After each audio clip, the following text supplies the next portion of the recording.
Bonjour mes chers amis, si vous pensez que les géants sont des gens bêtes et méchants, laissez-moi vous raconter une histoire qui vous les fera voir autrement. Les géants. Je déteste la campagne. Depuis que j'ai perdu mon titre, je mange les racines et vis dans une pauvre chaumière en plein milieu de la forêt. J'ai préféré être de ceux qui font vivre le village d'un travail solidaire. Je suis considéré comme un marginal, certes. Je cueille les plantes et chasse les bêtes sauvages, mais au moins je ne suis pas mêlé à ces habitants répugnants. Je cours bien la gueuse, comme tout homme le fait, mais je hais par-dessus tout qu'on me considère comme ces gens-là. Je ne suis pas comme eux. J'avais un titre qu'on m'a enlevé, mais j'ai côtoyé beaucoup plus le château que le lisier. Le problème que j'ai avec la campagne, c'est que déjà, on ne me respecte plus comme quand j'avais mon destrier. Ensuite, il faut toujours se battre pour se nourrir. Et quand ce n'est pas avec les autres, c'est avec la nature, vain Dieu. J'avais des poules, et ben figurez-vous qu'un sale chien perdeur vient de me boulotter. J'enrage. Elles étaient bien engraissées pour me faire une poule au pot tous les dimanches. Ben là, c'est râpé. Je suis sûr que c'est encore le coup d'un renard. Maudit fennec, je ne compte pas lui tendre un guêpier. Ce rusé-là risquerait de me le désamorcer. Non, je vais le traquer et faire de sa peau des gants pour l'hiver. Ça lui apprendra cette jouée de moi. Je viens de finir mes flèches pour l'abattre, et je peux vous jurer que je ne vais pas lui laisser de quartier. Je prends mon arc, puis je sors suivre ses traces qui m'emmènent dans la forêt. Sa piste m'éloigne vraiment de la maison, et je n'aime pas ça. Les rôdeurs ont généralement leur tanière à proximité. Je me demande bien ce qui l'a poussé à venir par là. Mais enfin, je dois y mettre un terme avant qu'il ne récidive. Autrement, je peux dire adieu à ma tranquillité. En remontant ses traces, j'atterris dans une clairière à découvert. Il y a un ruisseau et un arbre en plein milieu. La brume se met à tomber et je ne trouve guère prudent de continuer à avancer. Tant pis, il m'a trop fait m'éloigner. Je dois m'assurer de pouvoir revenir sur mes pas tant qu'il fait encore jour. J'étais chevalier, mais comme tout bon guerrier, je savais pister un ennemi. Toutefois, c'est impossible de le faire de nuit. Je retourne d'où je viens en suivant les indices qui montrent où je suis passé, avant de sentir le sol trembler sous mes pieds. Tiens donc, quel est cet étrange phénomène? J'ai bien entendu parler de la terre qui pouvait s'ouvrir et déplacer des villages entiers, mais je serais bien maudit si ça m'arrivait aujourd'hui. Je m'immobilise pour sentir et écouter, car il me semble percevoir un bruit sourd se rapprocher. Plus il devient audible, plus les secousses s'intensifient, comme si les deux étaient liés. Ça perd l'hypopète. Donc quoi me suis-je encore fourré? Je cours vers l'arbre pour y grimper afin de me cacher, mais le phénomène vient vers moi. Je me tapis dans le feuillage pour ne pas me faire repérer, quitte à passer pour une fiotte si on me voyait. La chose semble tout près. Elle fonce vers moi comme si elle était au courant de mon existence. Je me recroqueville et suis aux aguets pour découvrir ce qui va surgir. Je vois sortir de la brume une silhouette plutôt grande et robuste, qui fait 3 fois ma taille. C'est un ogre, mon Dieu! Et de dire qu'on m'a retiré l'épée qui m'aurait permis de m'en protéger! Ah! Si seulement j'avais encore mon équipement! Je pâlis comme un bâtard qu'on étouffe pour sauver l'honneur, puis je cache mon visage dans les mains, ne regardant plus que ce monstre d'un œil. Le géant s'approche du tronc et s'y frotte le dos si vivement qu'il me fait perdre l'équilibre. Je tombe en arrière, m'écrasant sur une branche et me cognant le ventre sur une autre. À moitié groggy, je tente de saisir ce qui vient sous la main, mais je n'ai pas la force de tenir, et je m'écrase à ses pieds. L'ogre vient de me capter. On se regarde tous les deux. Il me saisit dans sa grosse main et me porte devant son visage en hurlant. Un humain! Un géant! Es-tu seul? Si tu espères un festin, ne compte pas sur moi pour t'aider. Pardon? Oh, je vous connais, bande de monstres sans cervelle. Vous nous enlevez, vous nous capturez, puis vous nous bouffez. En effet, je vais te jeter dans ma besace, te ramener chez moi et te faire rôtir à la broche. Misérable! Si seulement je pouvais toxir! Ha ha ha! Tu comptes me tuer avec un cure-dent! Brave petit, tu es aussi fou que courageux! L'espoir fait vivre. Et si tu me tues, ça t'apportera quoi? La satisfaction d'avoir sauvé mon peuple. Vous êtes toujours aussi bête! Nous sommes persécutés à cause de vos légendes! Quoi? Tu ne comptes pas me manger? Oh que non! Nous avons dévoré certains d'entre vous uniquement pour vous impressionner. En vérité, vous avez mauvais goût. Il nous faudrait une ville entière pour nous rassasier. Et encore, vous mangeriez des mouches tous les jours, vous? En plus, des mouches habillées qui donnent l'impression d'avaler des cheveux ou des petits cailloux. Comment ça? Mais vos habits en tissu, ils sont difficiles à digérer. Si les fibres sont bonnes pour la santé, notamment le transit intestinal, celles-là sont particulièrement horribles. Quant à vos armures, on croirait avaler des petits cailloux. Ça nous reste sur l'estomac. Alors, qu'est-ce que vous mangez? Des arbres. On ne se nourrit que de ça. Si les montagnes sont si arides, c'est un peu de notre faute, je dois l'avouer. Nous avions proliféré sans tenir compte des réserves prodiguées par la nature, et nous nous sommes querellés pour ces terres qui permettaient à notre peuple de pouvoir se nourrir, conduisant donc à d'innombrables querelles qui divisèrent notre union en une ribambelle de petits groupes qui se voirent la guerre, voyez-vous. Autrefois, nous étions adorés par vos pères qui voyaient en nous un cadeau de Dieu. L'Église nous appréciait car nous défrichions facilement les lieux d'implantation de leur monastère. Les autres, eux, nous adulaient en raison de notre force légendaire due à notre taille phénoménale. Mais suite à un pouvoir ecclésiastique trop important, nous fûmes chassés par les évêques tels des démons. Nous eûmes l'obligation de vous tenir à distance de vos contrées. Nous étions assez nombreux pour tous vous écraser. Mais votre but premier, lorsque vous êtes fort, c'est d'abord de préserver les plus faibles. Vous représentiez une menace si infime qu'on vous a laissé la vie sauve, acceptant de restreindre nos terres pour le bien commun. Hélas, commençant à mourir de faim en raison de domaines trop étroits, la fringale prit le dessus et incita nos frères à se combattre. De notre communauté, il ne reste à présent plus que quelques géants désœuvrés. J'en suis désolé. En vérité, si tu veux m'aider, il faudrait que tu évites de tout raconter. S'ils apprennent que je suis passé, ils vont me faire pendre. Faut être chevalier. Aucun mot compromettant ne sortira de ma bouche. Je t'en remercie. Il en va de notre survie.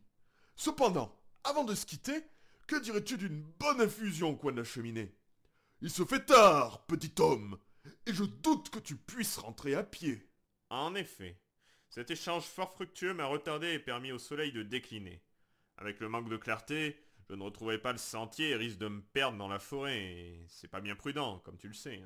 Le géant me pose sur son épaule et rentre chez lui sans plus tarder. Je suis bercé par sa cadence monotone et le bom, bom qu'il fait à chaque pas. On croirait que la terre va s'effondrer sous ses pieds tellement il est lourd. Je me demande bien comment il fait pour tenir tout son poids. Il marche jusqu'au pied d'une falaise qu'il grimpe à l'aide d'une solide corde plantée au sommet. Je m'accroche de toutes mes forces le temps de la monter. Puis, une fois en haut, il entre dans une maison si grande qu'elle m'en donnerait le vertige. Bienvenue chez moi. C'est modeste, mais confortable. Oh, vous n'avez rien à envier à nos seigneurs. Je le conçois. En vérité, nous sommes grands et raffinés parce que nous venons d'ailleurs. Nous avons une conception de ce monde très différente de la vôtre. Nous nous sommes perdus sur Terre après avoir fui notre planète il y a bien des siècles. Eh oh, doucement. Je ne comprends pas ton langage, moi. Ça ne fait rien. Un jour, peut-être. Au fait, tu ne t'es pas présenté. Alphonse de la Couche Royale, chevalier dont le titre et terre ont été arrachés. Et toi, tu vas me dire qu'on t'a nommé? Tel que la coutume de votre monde l'y oblige, j'ai reçu un nom christianisé. Je m'appelle Bertrand. À présent que nous nous connaissons plus intimement, Bertrand me propose de puiser dans sa théière afin de m'abreuver avec un récipient approprié. Il ne peut me prêter l'un des siens, car trop disproportionné. Ce breuvage englouti, nous continuâmes à bavarder comme des bonnes femmes jusqu'au bout de la nuit. Et quand les lueurs du jour se mirent à pointer, Bertrand me fit coucher dans un lit si immense que j'ai eu du mal à me border. Tout est 3 fois trop grand. Si nous ne pourrions être compatibles sur ce point, il est déplorable qu'on ne se cause pas plus. Nous aurions tellement à apprendre les uns des autres. Après m'être suffisamment reposé, mon hôte me fit déjeuner et me proposa de me raccompagner. Je ne dis pas non, car je serai chez moi rapidement. Je me vois mal sinon descendre la falaise qu'il a empruntée. Ça me prendrait des jours. Nous allions partir lorsque je remarque quelques poules apeurées dans des cages toutes rouillées. Je les réclame à Bertrand, qui m'avoue me les donner volontiers car il ne savait plus quoi en faire. Il les a récupérés à des brigands qui rançonnaient tous ceux qu'il croisait. Il avait tenté de rendre leur liberté à ces animaux, mais ces oiseaux étaient si bêtes qu'ils se contentaient de pitoyer tout ce qu'ils voyaient en restant à proximité. Comprenant qu'elle ne pourrait pas vivre sans compagnie, il décida de les garder, mais ça l'encombrait plus qu'autre chose. Avant de partir, j'entreprends de l'interroger au sujet de la géante et de leur fils, que j'ai vu en portrait dans la chambre à coucher. Les larmes aux yeux, Bertrand me répond avec beaucoup d'émotion sous sa barbe bien peignée. Ça, vois-tu, c'était il y a bien longtemps. J'étais jeune, beau, fort et hardi. Ma femme était la joie de vivre incarnée, et notre fils, une vraie petite canaille. Nous formions un couple très respecté, car nous ne nous querellions presque jamais. Nous vivions d'amour et d'eau fraîche, comme tous les jeunes couples. Sauf qu'un soir, alors que je rapportais quelques pains à manger, je ne vis plus ni ma femme, ni mon fils. Notre chaumière brûlait à feu vif, et j'eus du mal à contenir l'incendie. J'étais malade à l'idée que les flammes puissent se propager. Et ce que je pris au début pour un accident n'était en fait qu'un crime organisé. Une fois l'incendie maîtrisé, j'entrai dans la demeure et ne découvris aucun cadavre. Je compris de suite que Evie Mélingeois m'avait joué un sale tour. Mais quand j'arrivai au village, il était trop tard. Ma femme était attachée à même le sol, clouée par des pieux si longs qu'il la transperçait de part en part. Diable, il l'avait ligotée, saucissonnée comme une vulgaire andouille. Blessée et incapable de bouger, elle suppliait ses bourreaux de la laisser partir. Mais les hommes d'église annoncèrent leurs fidèles d'aller jusqu'au bout. Ils exécutèrent ma dame en lui éclatant le crâne à coups de masse. Je me suis vengé en gobant tous les villageois, mais j'avais perdu l'amour de ma vie. Quant à mon fils, ils s'en sont servis d'esclaves dans les carrières.